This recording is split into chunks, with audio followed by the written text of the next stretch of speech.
Hi, my name's Laurel Bronze, and you're watching We're All Addicted to Something. And this is a series of videos I put together exploring how essential oils can help shift addictive patterns in the physical, emotional, and spiritual body. And I would love to hear from you, so please drop me a line at essentialoilsofbend@gmail. And I have lots more information about this topic on my website, essentialoilsforaddiction.com. So come check that out too. And I really hope if you've just come across this video randomly, go back and check out the first two parts, the intro and part one. And then there's a final part about spirituality and addiction. And you can find all of those on the website. So let's dive in. So we're going to be using essential oils here to help with triggers and other addictive emotional responses.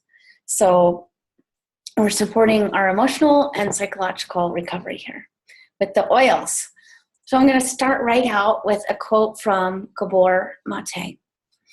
And he is a psychologist that works in Vancouver, and he's been working with addicts for decades, and he is a huge proponent of the idea of harm reduction.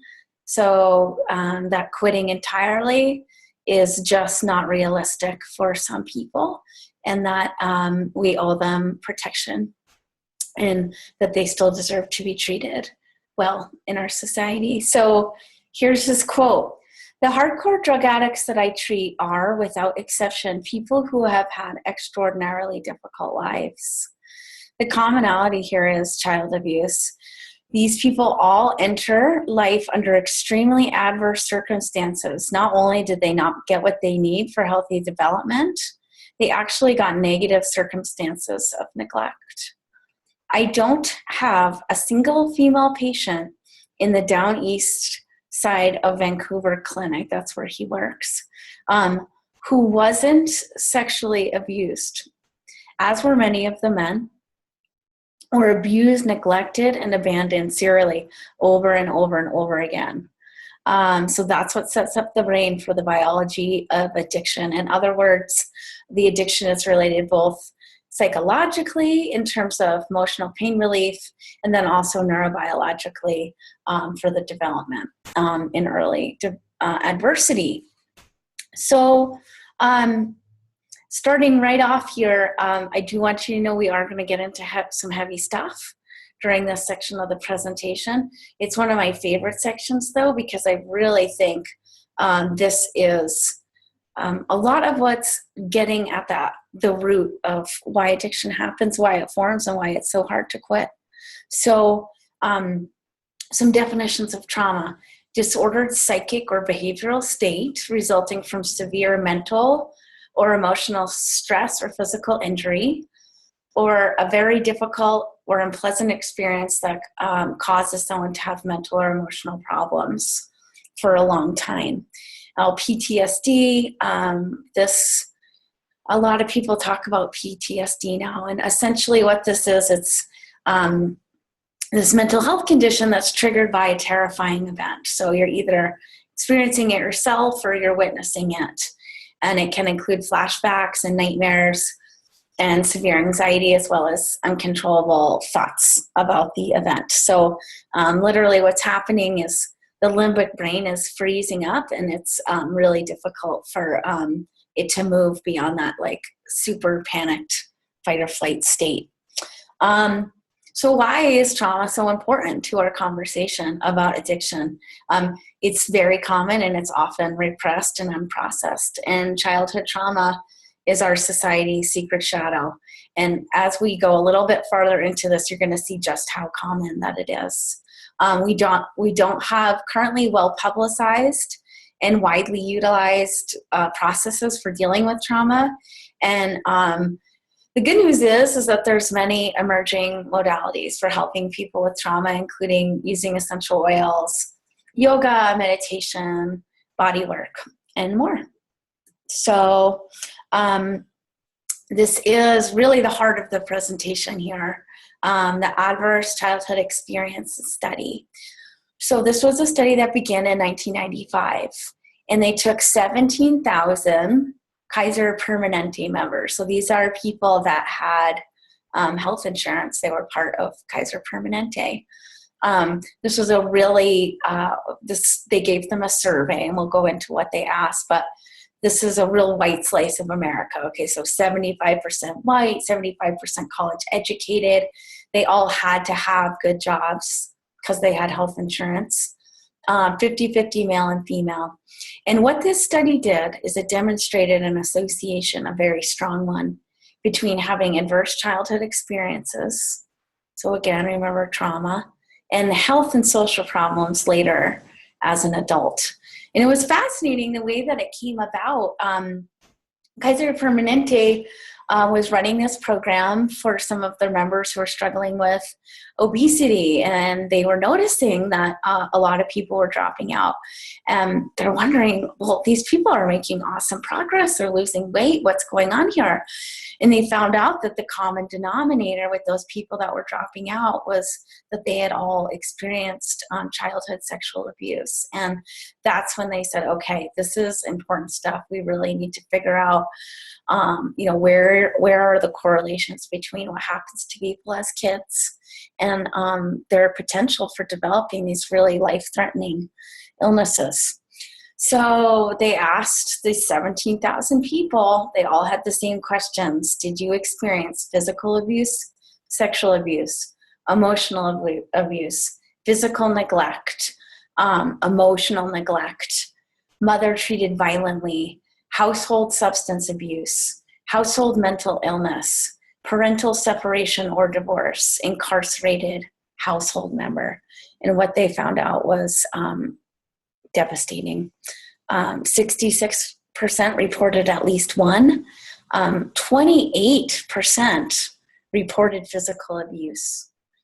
So that's almost 1/3 of kids are getting hit as kids. And then 21 reported sexual abuse. Remember, that's a 50-50 a male-female split. It does skew higher for females. And then 40% reported 2 or more of these. So again, we're talking about this vanilla slice of America. And, by and large, the majority of people are experiencing some pretty heavy-duty stuff as kids. And what does it do to them? Well, let's look at this chart. This is really fascinating. So this is showing the correlation between the number of adverse childhood experiences someone has and the amount of people in the study that consider themselves full-blown alcoholics. So if they've had no adverse childhood experiences, about 2% of those people from the study were alcoholics. If they had 4 or more, now they were up into 16% of those people were. So you can see strong correlative effect. And here's some other somewhat depressing results of the study, things that they found out. But they found out that these adverse childhood experiences were strongly associated with these other high-risk behaviors: smoking, alcohol and drug abuse, promiscuity, and severe obesity, depression, heart disease, cancer, chronic lung disease, shortened lifespan. Having 4 or more ACEs, like as the chart we just saw, was associated with a 7-fold increase in alcoholism and doubled the risk of cancer. An ACE score of 6 or more had a 30-fold increase in attempted suicide. So this is big stuff. So again, I want to bring us back, just as we talked about addiction on a spectrum, trauma also exists on a spectrum. And even if, say for instance, you did not grow up in a household where your mother was treated with emotional or physical violence, maybe you experienced emotional neglect. Maybe your parents would go on drinking binges some weekends and be mean to you the next morning when they woke up with a hangover. Or maybe you were bullied in school, or maybe you suffered from a sickness or an injury throughout a lot of your childhood that kept you really ostracized from everybody else. So again, it's just really understanding what a powerful effect that this stuff can have throughout our whole lives. So here's some long-term physical effects of this emotional trauma, this chronic fight or flight. So the adrenaline is released in the norepinephrine, but the scary one is the cortisol, because that's the one that's responsible for that long-term heightened sense of fight or flight. And that happens because it's the last one to be secreted, and it's really like these first two are, you know, whoa, I met the bear in the woods, gotta run. And the cortisol is like the bear is chasing me, and I have to keep running from it for like hours and hours and hours. And for a lot of people, it's a lifetime. So these particular neurochemicals, they create a lot more stress, and it blocks serotonin, and then those receptor sites shrink. And so it can cause an addiction to high stress and dramatic emotional responses. So our emotional responses are addictive, just like our body carves out those deep chemical pathways in response to outside substances. We do the same with the chemical pathways carved through emotion. So this is the scary one. We might subconsciously attract similar abusive, sad, or stressful situations so that we can experience this chemical flood over and over again. So neurons that fire together, wire together. I'm sure you've heard that before. Essential oils can help. This is the good news. So just as we're subconsciously turning our mind, our thoughts into matter through that neurochemical process, we can consciously turn matter, the essential oils, into mind. And we do this through the limbic system. And as we talked about a lot in the first video, the limbic system is the emotional center of the brain. So it's playing a huge role in these processes. And, you know, it's existing entirely in this emotional realm. And so when we have triggering events, etc., that's the limbic system that turns on. And this is not a rational area of the brain. This is not high functioning, long-term decision making, you know, for the good of your future. This is immediately, I got to get out of the way because there is a bear there. Very animalistic. So this is demonstrating how we can use essential oils as an interventionist tool. So very simple chart. We have the aromatic substance. They if you have some wild orange, do put a couple drops in your hand and breathe it in. It enters in through the nasal cavity, and it hits the olfactory bulb and immediately enters into the limbic system of the brain. And this is where we are turning matter into mind, because the essential oils are actual ligands, and they actually do help the brain, as we talked about before in the physical section, produce those happy neurochemicals, and that's what we need.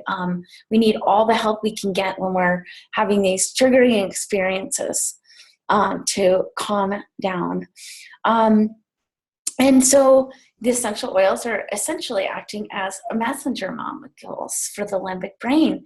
So they're bringing new information into the system. And this is new intelligence, choices, and opportunities to respond. So we're getting in front of our mood, or we're intervening if something bad has already happened. So it's really opening up the opportunity to form some new habits and beliefs.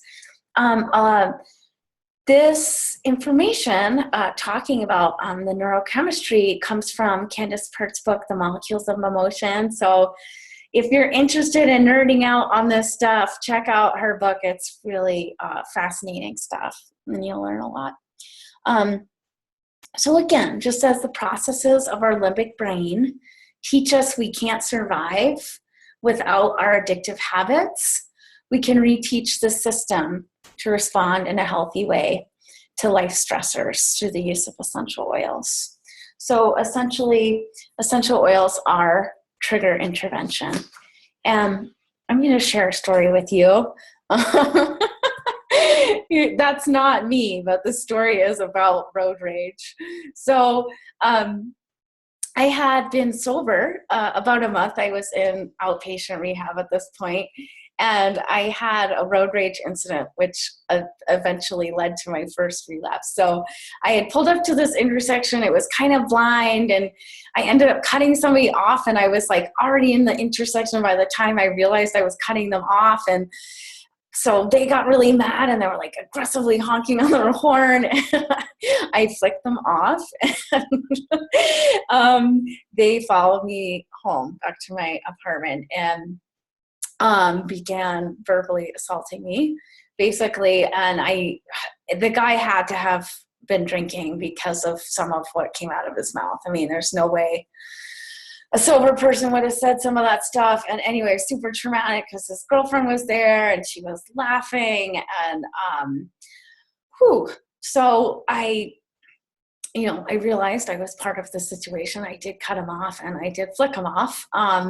But I was highly agitated and super fight or flight. I was really angry, also, of course, scared.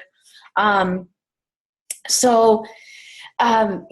that I know the science behind it, I can clearly see, here I am in extreme fight or flight mode. All the blood had rushed to my extremities. So I was like shaking, my legs were shaking. I'm in this highly emotional state.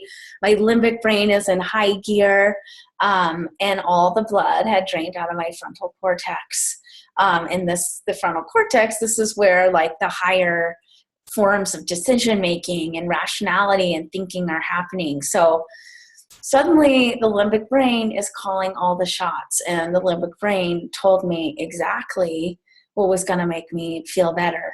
And I listened, and I went down to Newport Market and got that bottle of wine, and it worked its magic. I calmed down, I felt better, and all my problems floated away. But the next morning was a totally different story. I woke up, and not only had I not processed the event in a healthy way, I had suppressed it. So my body was still in high gear from that, and believe me, it came right back.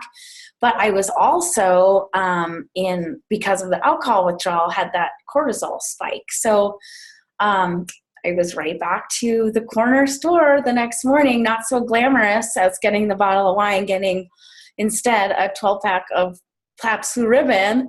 I was like nursing throughout the day to just like keep the shakes away and the anxiety attacks away.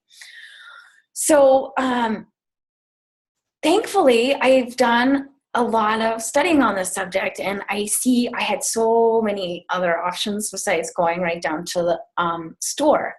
And I see what a powerful role that essential oils play as an interventionist tool, and I use them all the time now. So if I had, for instance, after that guy was attacking me, if I had come upstairs and called my neighbor, for instance, just right off the bat, so I know that I'm safe, and then sit down and breathe serenity in for 5 minutes, put some frankincense underneath my tongue, and that would have created a buffer. It would have allowed the blood in the brain to return to the frontal cortex, and I would have had the ability to regain some clarity around the consequences of the decision to buy wine. So I would have been able to remember, the last 1,000 times that you bought a bottle of wine and said that you were only going to have 2 glasses, well, you did drink the whole bottle. And more recently, it's been leading to day drinking. So really not a good idea here. So what we're really getting at, and this is something they talk about a lot in the 12-step rooms, but the concept of of living life on life's terms. So I, by drinking, bypassed the opportunity to process that event in real time. And so it remained lodged in the body, and it was like ready to eat me alive the next morning. So hopefully that anecdote provides some scientific idea about how this process happens and why it's so important to just stock our tool belt and our toolbox full of like everything that we possibly can to prepare for when life throws us stressful events. And essential oils can absolutely be a tool for that. They are something to reach for, something that really helps us to just hit the pause button before immediately moving on to the bigger buzz. So we're going to get into the oils, and I love the whole emotional aromatherapy collection that doTERRA has created. From the very beginning, they have been very invested in this aspect of the oils, and I already raved about Serenity, but these four here, these are the big four that they came out with years and years ago. They have subsequently come out with this beautiful aromatherapy collection specifically for emotion, and these of course are for emotion as well, but they're the original four, and they're still some of my favorites. So love Serenity. Balance I want to talk about a little bit. It's called the Grounding Blend, very grounding. It is made with a lot of tree oil, so that's gonna bring us back to earth. But one quality about this that I don't think is mentioned very much is it's really helpful for balancing out the masculine and feminine aspects of our personality. And one thing that's really common that happens in addiction is we end up harnessing the negative qualities of our opposite masculine or feminine side. So women will oftentimes get really aggressive. So that's like a negative quality of their masculine side. And men can conversely get really codependent. And that can be a negative quality of their feminine side. So this oil can really help to bring a lot of that masculine, feminine energy back into alignment. And then the two on the end, those are both happy oils. I use them all the time. I need all the happiness I can get. Citrus Bliss. It's called the Invigorating Blend for a reason. That's much more of a like get up and go oil. It's really motivating. The Elevation, it has a lot of lavender in it, so it's kind of more of a subtle, uplifting feel. And then I could do a whole class on all of these oils, but it's so much fun that they put out this collection. I highly recommend getting it and seeing what works for you. Personally, I use the Console a lot. That really just helps me feel like I'm, I don't know, wrapped in a blanket. It's kind of womb-like quality. And then Motivate, because I need all the motivation that I can get. And this was a really cool wheel that you can start to begin to understand. It's displayed in a visual manner about why different oils have different emotional qualities to them. So really we're talking about, this is like, you could just go nuts about this. And there's this beautiful book by Daniel McDonald, and I have to give him so much credit because I have absolutely taken the majority of what I'm talking about in terms of the emotional aspects of the oils from his book.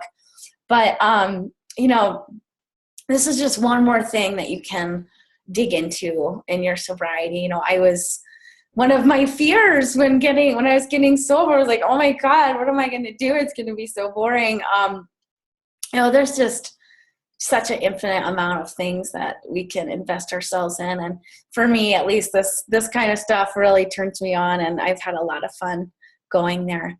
So, how do we use essential oils to help support our emotional states and to move outside of our triggers? Well, when you feel that emotion coming on, pause, rub a few drops into the palm of your hands and inhale. And you can do this for, you know, just 30 seconds or 5 minutes. Also putting it in your diffuser.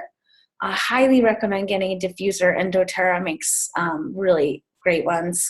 So if you want to get one from them. And then also you can use the oils topically, rub the oils on the bottoms of your feet. And one of the keys here, it's so important, is to make a note of the effects. How does the experience of using the oils change your reactions? And so I'm going to give kind of 2 anecdotes as to why this is so important.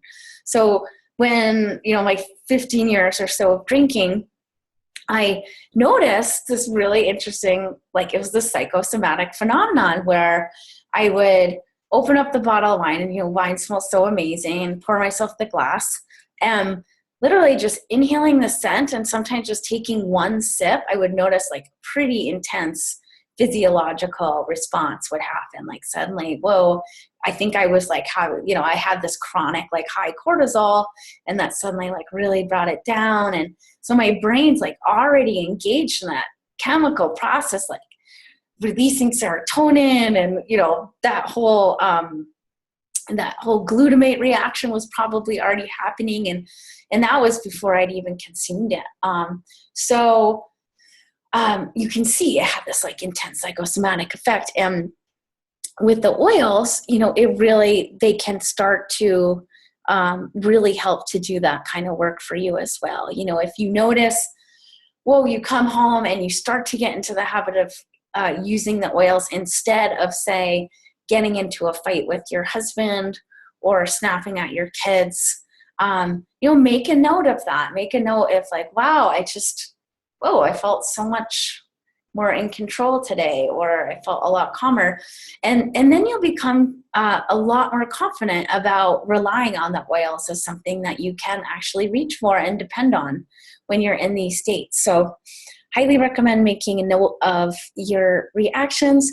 And then the last point, I'm not going to spend a ton of time on this, but I really believe that the oils can help facilitate this emotional excavation and release. You know, this whole section has been about trauma. I really think that we live in a time where it's finally being acknowledged how huge of an impact this has on people, and how adults end up carrying this stuff through their whole lives, and how absolutely integral the excavation and release of these traumas is going to be to the process of really healing the problem of addiction in our society. And I've just begun on a personal level to really start to do this myself. And I had this very cool experience the other day where I know that I have a lot of trauma in my second chakra, and that is the seat of our sexuality. It's below our belly button. And so I used cinnamon oil, and I used this whole second chakra yoga series. And at the end of it, I was in Savasana, and my right thigh was like, ooh, just vibrating really violently. And I know that that was some emotional release.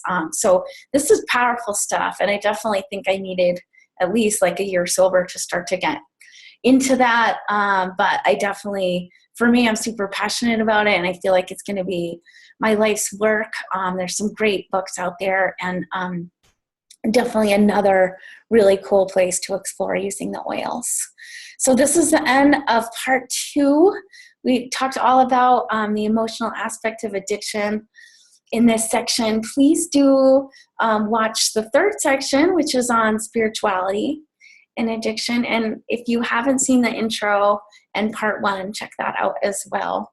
So my name is Laurel Bronze. I would love to hear from you.